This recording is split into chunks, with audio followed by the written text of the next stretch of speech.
तो दोस्त जैसा कि आपको मालूम होगा अब के समय में हर एक यूजर्स के पास आधार कार्ड होना अनिवार्य है। क्योंकि विदाउट आधार कार्ड अब आप ऑनलाइन कोई भी काम नहीं कर सकते हैं और ना ही कहीं आ जा सकते हैं। क्योंकि अब आने जाने में भी आधार कार्ड को चेक किया जाता है। इसलिए आधार कार्ड बेहद इंपॉर्टेंट हो चुका है हम लोगों को लाइफ के लिए। ठीक है, बट अभी भी काफी सारे ऐसे यूजर्स हैं जिनके पास आधार कार्ड नहीं है और उन्हें बनाने का प्रोसेस भी मालूम नहीं है। सो फ्रेंड्स, आज इस वीडियो को कंप्लीट देखना, क्योंकि आज के इस वीडियो में मैं आपको कंप्लीट प्रोसेस बताऊंगा कि आप घर बैठे अपना आधार कार्ड कैसे बनवा सकते हैं, वो भी मोबाइल फोन से। सो वीडियो काफी ज्यादा इंटरेस्टिंग प्लस नॉलेजेबल होने वाली है, इसलिए वीडियो में एंड तक बने रहना। और अगर आप मेरे को पहली बार देख रहे हो तो भाई चैनल को सब्सक्राइब करके नोटिफिकेशन बेल पर क्लिक कर देना, ताकि इसी तरीके का इन्फॉर्मेटिव वीडियो सबसे पहले आप तक पहुंच सके। तो चलिए शुरू करते हैं। दोस्त, एक नया आधार कार्ड बनवाने के लिए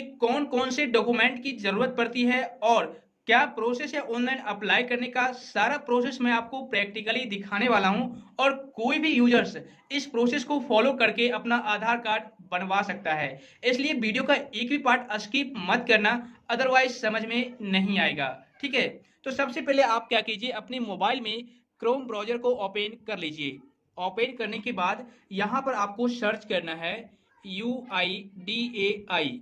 ठीक है, आधार की ऑफिशियल वेबसाइट है, आप इसको टाइप कीजिए और सर्च कर लीजिए। सर्च करने के बाद आपके सामने जो फर्स्ट लिंक दिखेगा UIDAI.gov.in, इस पर आपको क्लिक करना है।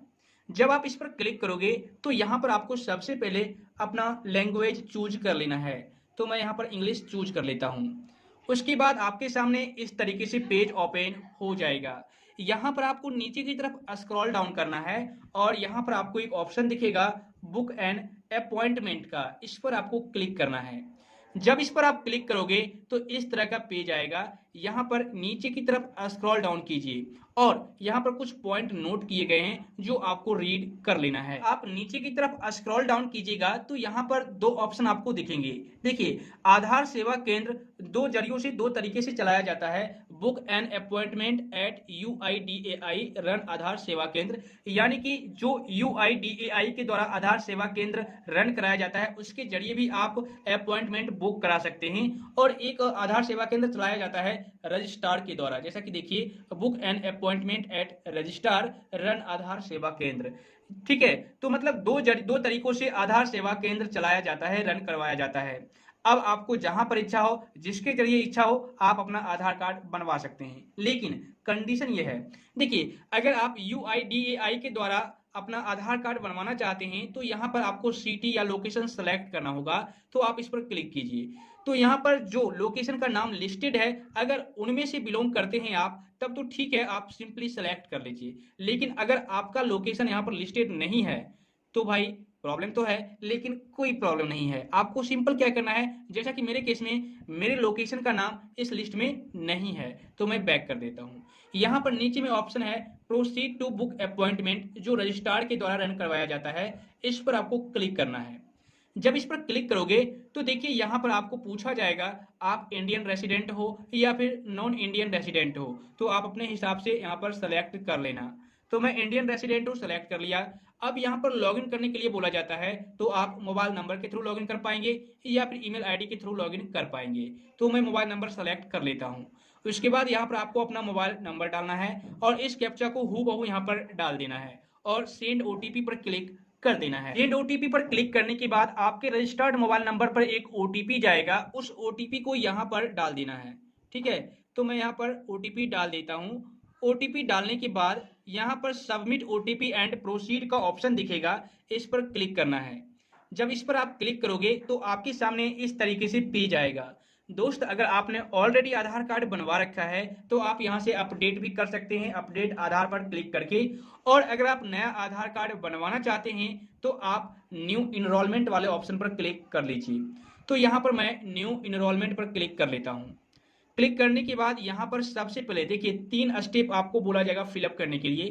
पहला नेम एज एंड जेंडर, दूसरा एड्रेस एंड कॉन्टैक्ट और तीसरा रिव्यू एंड सबमिट। ठीक है, तो आपको तीनों स्टेप को फिलअप करना है। जैसे कि यहाँ पर आपको अपना फुल नेम, यहाँ पर डेट ऑफ बर्थ और यहाँ पर जेंडर में मेल फीमेल जो भी है आप सेलेक्ट कर लीजिए। तो उसके बाद resident type Indian resident, non Indian, तो यहाँ पर आप सेलेक्ट कर लीजिए। उसके बाद आपको सेव एंड प्रोसीड पर क्लिक कर देना है। जब आप सेव एंड प्रोसीड पर क्लिक कीजिएगा तो यहाँ पर आपके सामने इस तरीके से पेज आ जाएगा। यहाँ पर देखिए पूछा गया है I have valid document as proof of identity and proof of address, और यहाँ पर I want to enrol with my relatives Aadhaar number और EID and I have a valid proof of relationship document. दोस्त यहाँ पर सबसे पहले मैं आपको बता दूं, अगर आप एक नया आधार कार्ड बनवाना चाहते हैं तो आपको आईडी प्रूफ देना होगा और एड्रेस प्रूफ देना पड़ेगा। ठीक है, तो यहाँ पर ये बोला जा रहा है कि अगर आपके पास आईडी प्रूफ, आइडेंटिटी प्रूफ और एड्रेस प्रूफ है तो आप फर्स्ट वाला ऑप्शन चूज कीजिए, लेकिन अगर आपके पास आईडी प्रूफ या एड्रेस प्रूफ कुछ भी नहीं है तो आप सेकेंड वाला ऑप्शन चूज कीजिए, जिसमें आप अपने रिलेटिव का आईडी प्रूफ या फिर एड्रेस प्रूफ दे सकते हैं, कोई दिक्कत नहीं होगी। ठीक है, लेकिन अगर आपने पैन कार्ड बनवा रखा है या फिर आपके पास कोई ऐसा नरेगा जॉब कार्ड है या फिर राशन कार्ड, कुछ भी अगर है तो आप फर्स्ट वाला ऑप्शन चूज कर सकते हैं। तो मैं फर्स्ट वाला ऑप्शन चूज कर लेता हूं। इस पर जब आप क्लिक कीजिएगा तो यहाँ पर देखिए फर्स्ट स्टेप कंप्लीट हो चुका है। अब सेकेंड स्टेप में आपको अपना एड्रेस एंड कॉन्टैक्ट डिटेल्स डालना पड़ेगा। जैसे कि यहाँ पर इस पर सेलेक्ट पर क्लिक कीजिए, यहाँ पर केयर ऑफ डालना है और यहाँ पर अप्लीकेंट का नाम डालना है जिसके नाम से आप आधार कार्ड बनवाना चाहते हैं। उसके बाद यहाँ पर house, building, apartment name, pin code, street, road, lane या फिर area, locality, landmark, village, post office, district, state, आपका मोबाइल नंबर जिससे आपने लॉगिन किया था वो यहाँ पर दिख जाएगा। यहाँ पर ईमेल आईडी आपको डालना है और यहाँ पर आपको आईडी प्रूफ में डॉक्यूमेंट को सेलेक्ट करना है। इस पर क्लिक कीजिए, काफ़ी सारे डॉक्यूमेंट दिखेंगे जैसे कि passport, PAN card, ration, photo, voter ID, driving licence, जो भी आपके पास है यहाँ पर से आप सेलेक्ट कर लीजिए। ठीक है, यहाँ पर देखिए photo, bank, ATM card, photo, credit card, सारा कुछ है, आप यहाँ से आप सेलेक्ट कर सकते हैं। तो मेरे केस में पैन कार्ड अवेलेबल है, मैं सेलेक्ट कर लेता हूँ। उसके बाद यहाँ पर फिर से एड्रेस प्रूफ मांगा जा रहा है तो इस पर मैं क्लिक करता हूँ और यहाँ पर देखिए आपको बोला जाएगा बैंक स्टेटमेंट या पासबुक का देने के लिए, तो आप यहाँ पर सेलेक्ट कर लीजिए। ठीक है, तो मेरे केस में वोटर आईडी अवेलेबल है, मैं डाल देता हूँ और उसके बाद बर्थ डॉक्यूमेंट, इस पर क्लिक कीजिए और यहाँ पर भी मैं पैन कार्ड ही डाल देता हूँ। ठीक है, लेकिन यहाँ पर जो डॉक्यूमेंट आपने सेलेक्ट किया है इस डॉक्यूमेंट को आपको याद रखना पड़ेगा। ठीक है, देखिए मैंने पूरा डिटेल्स फिलअप कर लिया है, आप पूरी तरीके से देख लीजिए और सही सही आप फिलअप कीजिएगा ताकि आपके आधार कार्ड पर किसी भी प्रकार का कोई मिस्टेक ना हो। उसके बाद आपको सेव एंड प्रोसीड पर क्लिक करना है। तो देखिए यहाँ पर वेरीफाई द ईमेल आईडी का ऑप्शन आ चुका है ऊपर में। अब आपके ईमेल आईडी पर एक ओटीपी गया होगा, उसके जरिए आपको वेरीफाई करना पड़ेगा। ठीक है, देखिए यहाँ पर आपको एक वेरीफाई का ऑप्शन दिखेगा ईमेल आईडी के जस्ट नीचे, इस पर आप क्लिक कीजिए। तो इस कैप्चा को आपको फिलअप करना है जिस तरीके से कैप्चा है, तो मैं यहाँ पर कैप्चा डाल देता हूँ और कैप्चा डालने के बाद आपको सेंड ओटीपी पर क्लिक करना है।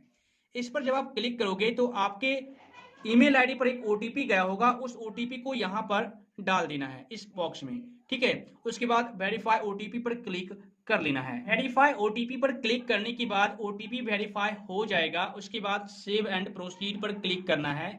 जब इस पर आप क्लिक करोगे तो आपका रिव्यू पेज आ जाएगा। ठीक है, यहाँ पर देखिए रिव्यू एंड सबमिट का ऑप्शन है, यहाँ पर आप चेक कर लीजिए आपने जो भी फिलअप किया है यहाँ पर आपको सब कुछ दिख जाएगा। ठीक है, आप चाहे तो अभी भी एडिट कर सकते हैं, यानी कि अगर आपसे कुछ मिस्टेक हो गई है तो आप उसे सही कर सकते हैं। उसके बाद इसकी टर्म एंड कंडीशन को एक्सेप्ट करना है। एक्सेप्ट करने के बाद नीचे में सबमिट का ऑप्शन है, इस पर क्लिक करना है। जब इस पर आप क्लिक करोगे तो यहाँ पर your application has been created, your appointment AID is इतना। ठीक है, अब अपॉइंटमेंट आईडी आपको मिल चुकी है, आपका एप्लीकेशन सबमिट हो चुका है। अब आप यहाँ से इस रिसिप्ट को डाउनलोड कर सकते हैं और अपने आसपास में जो आधार सेवा केंद्र है वहां पर जाकर के इस अपॉइंटमेंट आईडी को दिखा सकते हैं और वहां पर आपको आपका बायोमेट्रिक्स स्कैन करवाया जाएगा, वेरीफाई किया जाएगा और आपके मोबाइल नंबर को वेरीफाई किया जाएगा और आपका आधार कार्ड बन जाएगा। ठीक है, एक तो ये तरीका है। दूसरा, अगर आपको मालूम नहीं है कि आपके पास आधार यानी कि आपके आसपास आधार सेवा केंद्र कहां पर है, तो आप यहां पर बुक अपॉइंटमेंट पर क्लिक करना। इस पर क्लिक करने के बाद इसको अलाउ कर देना। अब यहां पर आपको एक ऑप्शन दिखेगा एडवांस सर्च का, इस पर क्लिक करना। इस पर क्लिक करने के बाद आप अपने सेंटर का नाम डाल सकते हैं और उनका डिटेल पता कर सकते हैं या फिर पिन कोड के जरिए आप डिटेल पता कर सकते हैं। ठीक है, या फिर आप स्टेट, डिस्ट्रिक्ट, पोस्ट ऑफिस और विलेज डाल करके डिटेल पता कर सकते हैं कि आपके आसपास कौन सेवा केंद्र है, आधार सेवा केंद्र। तो आप सबसे पहले पिन कोड के जरिए या फिर नाम अगर आपको पता है किसी आधार सेवा केंद्र का तो आप यहाँ पर डाल दीजिए। यहाँ पर मैंने पिन कोड डाल दिया और गेट डिटेल्स पर क्लिक करना है। जब आप गेट डिटेल्स पर क्लिक करोगे तो आपके उस एरिया में जो भी होंगे आधार सेवा केंद्र वो आपको यहाँ पर दिख जाएंगे। ठीक है, जैसा कि देखिए मेरे आधार सेवा केंद्र यहाँ पर हैं, यानी कि मेरे एरिया में आधार सेवा केंद्र एक है HDFC bank limited Begusarai Bihar. तो यहाँ पर मुझे दिख चुका है, आप मैप पर भी देख पाएंगे और अपॉइंटमेंट बुक करना आपको पड़ेगा। ठीक है, तो आप बुक अपॉइंटमेंट पर क्लिक करना। क्लिक करने के बाद यहाँ पर देखिए आपको डेट दिखाया जाएगा, आप किस डेट को जाना चाहते हैं। यहाँ पर मैं आपको बता दूं, जो रेड कलर में आपको डेट दिख रहा होगा उस डेट को आप नहीं जा सकते हैं, क्योंकि उस डेट को स्लॉट बुक पहले से है, अवेलेबल नहीं है। और जो ग्रीन कलर में आपको दिख रहा है डेट, उस डेट को आप जा सकते हैं। ठीक है, तो आप अपने हिसाब से जिस डेट को जाना चाहते हैं सेलेक्ट कर लीजिए। जैसे कि मैं कल की डेट में जाना चाहता हूं तो यहाँ पर सेलेक्ट कर लिया। अब आपको टाइम भी सेलेक्ट करना है कि कितने बजे आप जा पाएंगे, यानी कि किस टाइम में आप फ्री रहते हैं, तो आप यहाँ पर सेलेक्ट कर लीजिए। जैसे कि मैं 11:20 सेलेक्ट कर लेता हूं और यहाँ पर सबमिट का ऑप्शन है, सबमिट पर क्लिक कर देना है। तो दोस्त यहाँ पर मैं आपको बता दूं, मैंने ऑलरेडी आधार कार्ड बना रखा है, लेकिन आपको मैंने पूरा प्रोसेस बता दिया। जब आप सबमिट पर क्लिक करोगे तो आपका अपॉइंटमेंट बुक हो जाएगा इस बैंक में। उसके बाद आपको कल की डेट में जिस टाइम को आपने सेलेक्ट किया उस टाइम को आपको जाना है इस बैंक में, और जो अपॉइंटमेंट आईडी आपको मिली है उस आईडी को बैंक में दिखाना है। ठीक है, उसके बाद वो लोग आपके बायोमेट्रिक्स यानी कि आपके हाथ का जो 10 फिंगर है, उंगली है, उन 10 उंगली का स्कैन करेंगे, बायोमेट्रिक्स स्कैन करेंगे और वेरीफाई करेंगे। उसके बाद आपका मोबाइल नंबर वेरीफाई करेंगे और आपका जो सारा प्रोसेस है वो कंप्लीट हो जाएगा। ठीक है, और वहां पर आपको ज्यादा टाइम देना भी नहीं पड़ेगा, क्योंकि आपने पहले से ही अपॉइंटमेंट बुक कर रखा है। ठीक है, और आपका जो आधार कार्ड है मैक्सिमम 10 से 12 या 15 दिनों में बन करके तैयार हो जाएगा और आप ऑनलाइन डाउनलोड कर सकते हैं बिल्कुल ही आसानी से। ठीक है, और आप माय आधार ऐप में उसको सेव करके रख सकते हैं, कहीं पर भी इस्तेमाल कर सकते हैं। लेकिन आपका फिजिकल आधार कार्ड आने में लगभग 2 से 3 महीने लग सकते हैं। ठीक है, तो इस तरीके से आप घर बैठे ही अपने मोबाइल फोन से अपना आधार कार्ड बनवा सकते हैं। मुझे उम्मीद है फ्रेंड्स अब आप लोग अच्छी तरह से समझ गए होंगे, लेकिन इसके बावजूद भी आधार कार्ड बनवाने में कोई प्रॉब्लम आ रही है तो आप मुझे नीचे कमेंट कर देना। तो आज बस इतना ही। तो मैं उम्मीद करता हूं दोस्त आज की यह वीडियो आपके लिए काफी ज्यादा इंटरेस्टिंग प्लस नॉलेजेबल हुई होगी। वीडियो अगर पसंद आई तो वीडियो के नीचे लाइक का बटन है उसे जरूर दबा देना, और इस वीडियो को अपने फ्रेंड सर्कल में अपने रिश्तेदारों के साथ जरूर से जरूर शेयर करना, ताकि वो लोग भी अपना आधार कार्ड बनवा सके। ओके, तो फिर मिलता हूं आपसे फिर से किसी नेक्स्ट प्लस नॉलेजेबल कंटेंट के साथ। तब तक के लिए जय हिंद।